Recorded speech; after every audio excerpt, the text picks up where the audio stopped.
Il n'y avait donc pas lieu, selon nous, de croire à la parole d'un Mélenchon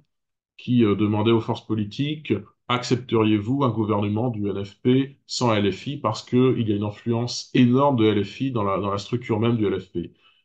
Et puis, quant à la personne de Madame Casté, nous constatons qu'elle est inconnue. Elle n'est chef d'aucune des quatre principales formations du NFP. C'est d'ailleurs ça a d'ailleurs été décidé à dessein et ça prouve au grand jour, je dirais, le caractère clivant et du mélenchonisme et de LFI et de la figure de Jean-Luc Mélenchon, à telle enseigne qu'ils sont obligés d'aller chercher une figure de la société civile pour essayer de paraître un peu plus présentable aux yeux des Français. Bon, ces solutions, cette tambouille de gauche avec à peine 200 députés, c'est-à-dire une toute petite majorité relative,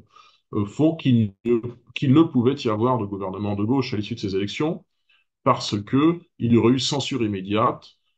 et naturellement nous aurions participé, nous, députés RN, à cette censure. Alors en face de ça, la nomination de Michel Barnier, bien sûr, n'est pas ce que nous aurions souhaité, puisque nous aurions souhaité la victoire du RN, la nomination de Jordan Bardella, mais c'est un pis-aller en tout cas, et nous n'aurons pas dans ces ministères qui seront ceux du gouvernement Barnier, et c'est déjà quelque chose, nous n'aurons pas de ministre insoumis ou de gauche qui auraient défendu des politiques vis-à-vis desquelles nous, élus du RN, les députés du RN, n'auraient pas pu se reconnaître.